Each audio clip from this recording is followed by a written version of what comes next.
Om Sri Mahaganapathye namah Saraswatyai namah Om Shri Gurubhyo namah Paradevataye namah Om Sri Ramachandraya namah Sadguru Saishwaraye namah Om Sairam Om Asahayasahayaya namah.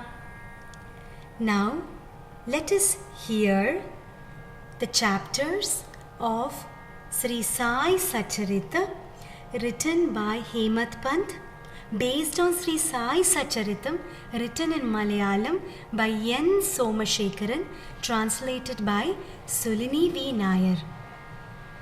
Chapter 16. The Rich Man's Brahma Jnana, Part 1. My prostrations again and again at Sai's feet.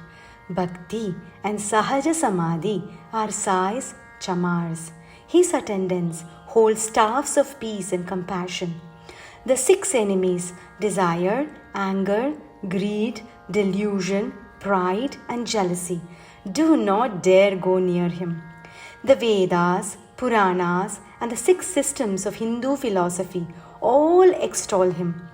His halo is the effulgence of pure knowledge. His ministers are dispassion, devotion, pure knowledge, faith, contemplation, enquiry, meditation and the knowledge of Brahman. His nectarine words are the essence of Vedanta. Prostrations again and again at the feet of the great Bhagwan, who cuts us under with the sword of knowledge the tree of samsara, the one who has taken the human form to protect the helpless. Baba accepted anything devotees offered with love and devotion, whether big or small. If devoid of love and devotion, he did not care for the offering at all. Therefore, serve Baba with humility and love. That is an easy way to peace. A Sadguru like Sai cannot be compared even to the Chintamani jewel, the Kalpataru or the Kamadhenu. The Chintamani converts all things to gold, but it cannot create another Chintamani. But Sai can. The Kalpataru and Kamadhenu may give us whatever we desire, but Sai gives us that which we truly need. Thus, he leads us to the ultimate goal, the knowledge of Brahman. What more do we need? People approach Sai with various needs. Some long for a child, some for wealth, a good job, marriage, etc. But those who approach him for knowledge are very, very few. Once, a very rich man who lacked nothing materially came to Baba. He had heard a lot about the knowledge of Brahman and had come to understand that Baba could bestow it. He felt that it was the only thing he lacked, and if only he managed to have it too, he would lack nothing at all. He confided in a friend about this. The friend said, "It is very, very difficult for you to attain Brahma Jnana. It is difficult for someone like you to attain it because you are attached as you are to your wife, wealth and comforts. You should give up the idea." The rich man was not convinced. He journeyed to Shirdi and went to the masjid. After prostrating before Baba, he said, "Baba, I have only one desire. I want to know Brahman. I have heard that the Baba of Shirdi can make this possible in an instant. That is why I have journeyed so far and come here. If I could have Brahma Jnana, my journey would become worthwhile. Otherwise, all this effort would become a waste. It has been an arduous journey." Hearing these words, Baba, the Brahmajnani, smiled to himself. He said, "Do not worry. No one talks about profit and loss here. I will show you Brahman. Many people come here asking for wealth, health, power, position, honor, marriage, fame, and other worldly matters. Someone like you asking for Brahma Jnana is very rare. I am very pleased. It is fortunate and auspicious to meet people aspiring for Brahman. It is out of fear of Brahman that the sun and the moon rise and set so punctually. He who has discrimination strives to attain Brahman before the body falls away, knowing that otherwise he will continue to be tormented in the cycle of birth and death. I will show you Brahman this very instant. Baba made the rich man sit near him. Then, to divert his attention, he called a small child and said, "Go to Nandu Marwadi and get me a loan of 5 rupees right now." The child left immediately, but returned soon, saying he was unable to meet Nandu Marwadi. Then Baba told him to go to Bala, the grocer, and borrow the money. Once again, the child returned without any money. Baba sent him again to 2 or 3 places, but the child could not get the money from anywhere. In truth, none of these people that Baba sent the child to were in Shirdi. And Baba, the Lord of all, had no difficulty at all to get 5 rupees.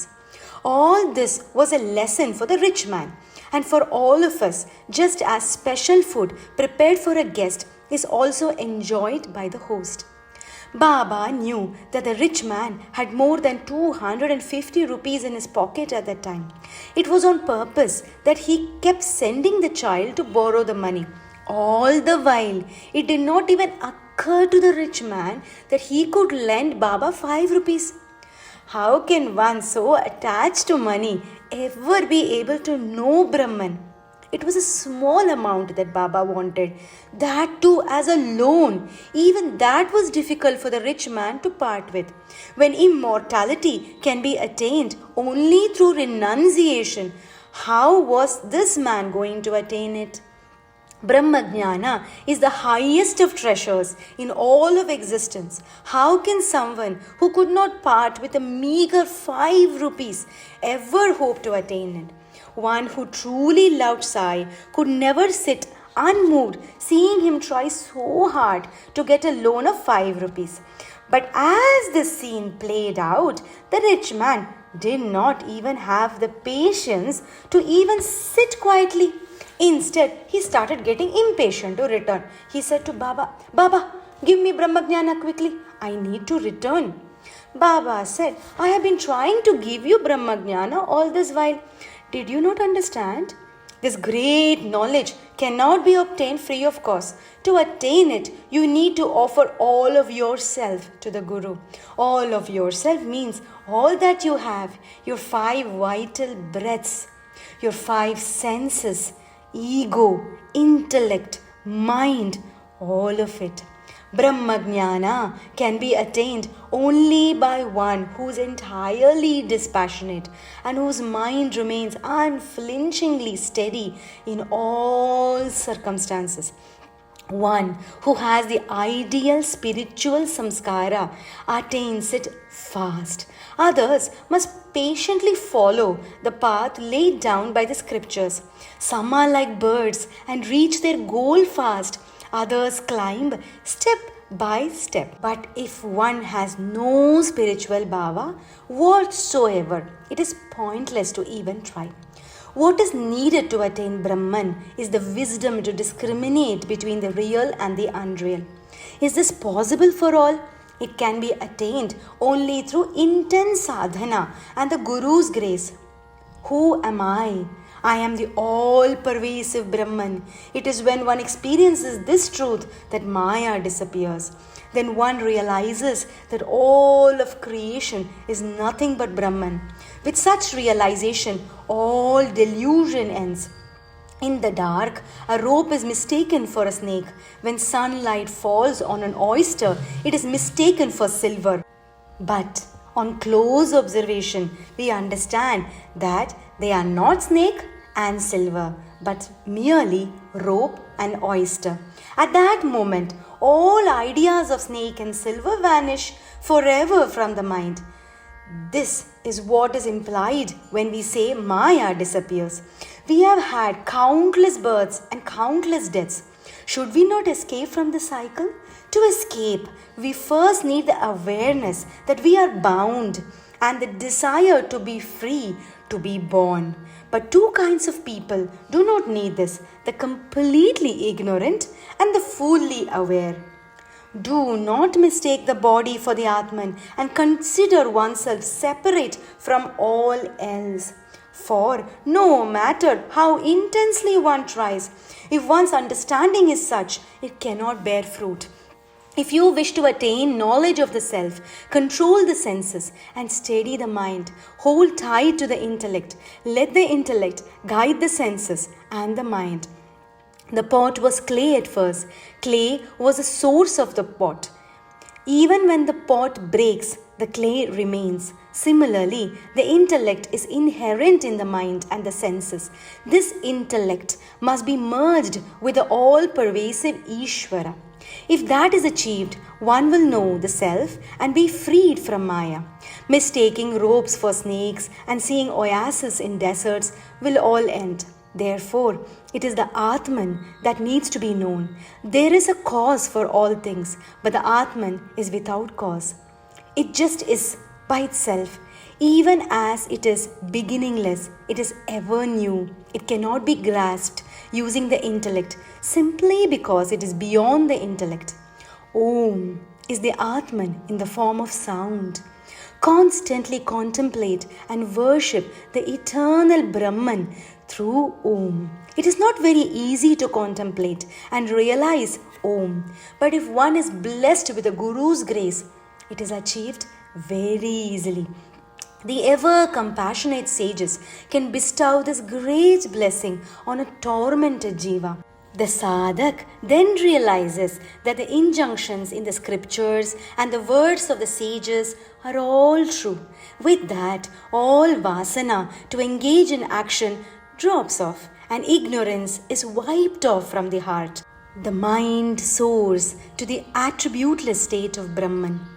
What is Atman? It is the smaller than the smallest, larger than the largest, and subtler than the subtlest. In short, it cannot be expressed in words. Words are only suggestions or pointers. The highest goal of human birth is to become one with Brahman. One who moves from contemplating the Atman falls into the pit of sense pleasures. But if the mind gets fixed strongly on the Atman, even once worldly pleasures will seem worthless and will fade away from the person's consciousness. Only one devoid of desires, who wants absolutely nothing in this world or the worlds beyond, deserves self-realization. This body is like a bubble. Instead of wasting time pampering it, try to know the Atman in the short time that you have here. When you know the Atman, you transcend fear.